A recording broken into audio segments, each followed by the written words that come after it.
आज भारतीय जनता पार्टीच्या जिल्हाध्यक्ष आणि निवडणूक संचालन समितीची बैठक पूर्ण झाली आहे। या बैठकीमध्ये प्रत्येक विधानसभेमध्ये 50,000 भारतीय जनता पार्टीचे प्राथमिक सदस्य बनवण्याचा निर्णय आम्ही घेतला। राज्यामध्ये 1.5 कोटी प्राथमिक सदस्य या ठिकाणी आम्ही नोंदवतो आहे। पुढच्या महिन्याभरामध्ये 1.5 कोटी सदस्य संख्या असलेली भारतीय जनता पार्टी महाराष्ट्रात असणार आहे। प्रत्येक विधानसभेमध्ये 500 सक्रिय कार्यकर्ते, सक्रिय नेते आम्ही करतो आहे आणि येणाऱ्या पुढच्या स्थानिक स्वराज्य संस्थांमध्ये आम्ही या ठिकाणी येणाऱ्या निवडणुकीमध्ये आम्ही आजपासून तयारी सुरू केली आहे। भारतीय जनता पार्टी ही मजबूतीने स्थानिक स्वराज्य संस्था निवडणुकीमध्ये पुढे जाणार आहे आणि म्हणून आज आम्ही या बैठकीच्या माध्यमातून 1.5 कोटी भारतीय जनता पार्टीचे सदस्य बनवण्याचा निर्णय झाला। आमचे जिल्हाध्यक्ष, आमचे प्रदेश पदाधिकारी आणि आमची निवडणूक संचालन समिती आजपासून या कामाला लागलेली आहे। आज भारतीय जनता पार्टी की चुनाव समिति जिलाध्यक्ष की बैठक पूरी हुई। इस बैठक में महाराष्ट्र में 1.5 करोड़ सदस्य संख्या प्राइमरी मेंबर्स हम करने जा रहे हैं। हम घर घर जाएंगे और जिन्होंने हमें वोट दिया है, महायुति को वोट दिया है, हम सब घर में जाकर 1.5 करोड़ परिवारों को हमारा सदस्य बनाएंगे। भारतीय जनता पार्टी इस महाराष्ट्र की सबसे बड़ी पार्टी 1.5 करोड़ मेंबरशिप वाली पार्टी होगी। हम हर विधानसभा में 50,000 प्राथमिक सदस्य हम बनाएंगे। साथ साथ में हर विधानसभा में 500 नए सक्रिय मेंबर हम बनाएंगे। जो लीडर्स है हमारे पार्टी के, हर विधानसभा में 500 लीडर्स हैं, उनको हम सक्रिय बनाएंगे।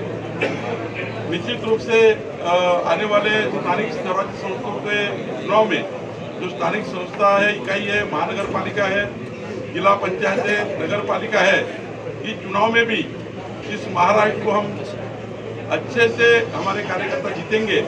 हमारे सभी इकाइयों में हमारे लोग वहाँ पर अच्छा काम करेंगे। हमारी सरकार आने के बाद निश्चित रूप से पूरे सरकार की योजनाएं, केंद्र सरकार, मोदी सरकार, महाराष्ट्र सरकार की डबल इंजन सरकार की योजनाएं हम स्थानिक स्वराज्य संस्था के माध्यम से जनता तक लेके जाने के लिए काम करने का हमने एजेंडा बनाया है। आज जिस तरीके से मीटिंग ये तय हुआ है कि जो आगे की महापालिकाएं हैं उसके लिए किस तरीके से फिर से तैयार होना है, उनको चार्ज करना है, लेकिन अभी महाराष्ट्र में जो विधायक दल का नेता होगा उस पर भी सस्पेंस कायम है। दोनों चीजों को देखिए, हमने तो पार्टी ने तैयारी चालू कर दी है।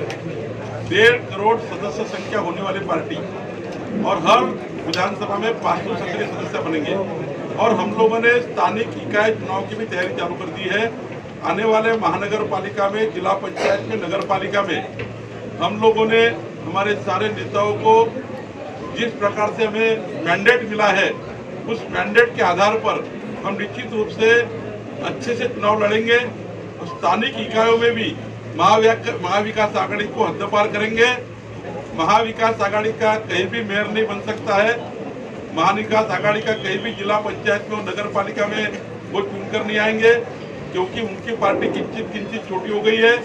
उन्होंने जिस प्रकार से झूठा कहा है महाराष्ट्र को, महाराष्ट्र ने झूठे को भगाया है, सच्चाई को साथ दिया है और मुझे लगता है आने वाले इकाइयों में भी हमारी बहुत बड़ी जीत होगी और हम लोग पूरी ताकत से जीतेंगे। उद्धव ठाकरे असे म्हटले की तरी देवेंद्र फडणवीस सीएम बनणार असले तरी तुम्ही 20 आमदार त्यांना पूर्ण होगा।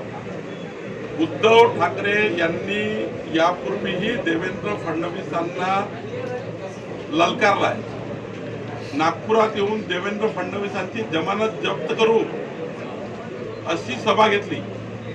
देवेंद्र फडणवीसजी 40,000 मतांनी निवडून आले। त्यांनी मागच्या 5 वर्षात देवेंद्रजींना जेव्हा जेव्हा ललकार दिली, देवेंद्रजी सूर्यासारखे वर आले आणि आता तर त्यांनी जे म्हटलं आहे आपल्या आमदारांना जर देवेंद्रजी सोबत जास्त ललकारले, देवेंद्रजी सोबत जास्तच त्या ठिकाणी आणीबाणी करायचा प्रयत्न केला, त्यांना ललकाराचा प्रयत्न केला, तर उद्धव ठाकरेंचे फक्त 2 शिल्लक राहतील, बाकी 18 गायब होतील. खरं तर त्यांच्याकडेही जे आमदार आहेत ते देवेंद्र फडणवीसांवर प्रेम करणारे आहेत. जर देवेंद्र फडणवीसांना चॅलेंज केलं उद्धव ठाकरेंनी, त्यांच्याकडे 18 पडून जातील. कारण देवेंद्रजी लोकनेते आहेत, सर्वच आमदारांचं काम करणारे नेते आहेत. कधीही पक्ष पाहिला नाही काम करताना. जेव्हा आमचं सरकार होतं तेव्हा देवेंद्रजींनी पूर्ण मदत उद्धव ठाकरेजींच्या म्हणण्यावर, उद्धव ठाकरे ज्या पद्धतीने म्हणत त्या पद्धतीने सरकार चालवलं आहे. आत्ताही देवेंद्रजींना जर तुम्ही ललकारलं, अजूनही तुम्ही सुधरत नाही आहे, अजूनही त्या ठिकाणी काँग्रेससोबत बसून आपले हाल करतात आहे. आज जर तुम्ही देवेंद्रजींना ललकारलं, तुमचे 2 राहतील, 18 गायब होतील.